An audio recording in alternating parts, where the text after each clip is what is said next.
GOP short-term sugar high and Donald Trump won't last, Georgia's Republican Gov. predicts.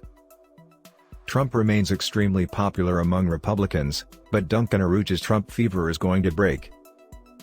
Manchester, New Hampshire, Georgia Lieutenant Governor Jeff Duncan says he's getting very little pushback from fellow Republicans over his burgeoning effort to reboot what he hopes will be a post-Donald Trump GOP. Duncan spotlights that other Republicans have quietly come up to him and thanked him for doing the right thing and tell him this means a lot for this country, this means a lot for this party.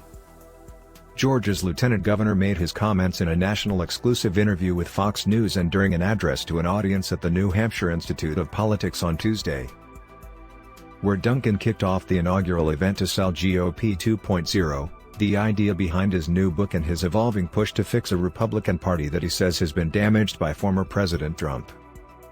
Trump tiptoes around 2024 as he holds large rally in state that kicks off White House race. It's a better pathway forward for our conservative party, Duncan emphasized. If done right, GOP 2.0 is going to be a safe place to call home for common-sense conservatives. It's going to allow us to win on the policy front, but it's also going to allow us to win on the ballot boxes. Duncan stressed that our job now as Republicans is to harness all of the good that we've done over the years, all of those great policy positions that make sense for a majority of Americans, and then self-evaluate the things that we need to improve. What can we do better? With just a few course adjustments, I believe the GOP can get back on track, Duncan predicted. The former college baseball star and minor league pitcher turned health care executive, who served as a Georgia state lawmaker before his 2018 election as lieutenant governor, grabbed national attention in the weeks after the 2020 election for speaking out against then-President Trump's unfounded claims of massive voter fraud. "I was doing all the due diligence that I could to figure out if there was any systemic fraud in that election, and the answer every day was no. We never could find any fraud. We could never find any secret tidbit that could help us find out if the election was rigged, because it wasn't," Duncan said.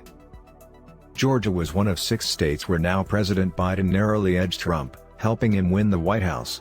Duncan, along with Republican Governor Brian Kemp and GOP Secretary of State Brad Raffensperger, resisted Trump's requests to overturn the election results in the Peach State.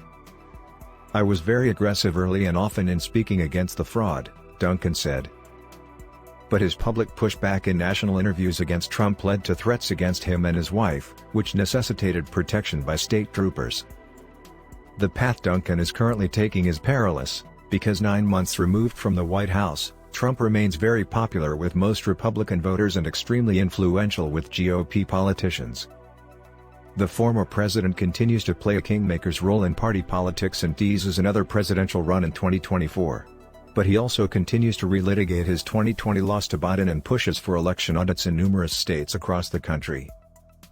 "The reality is that Donald Trump has a 0% chance of ever being the President of the United States again," Duncan argued.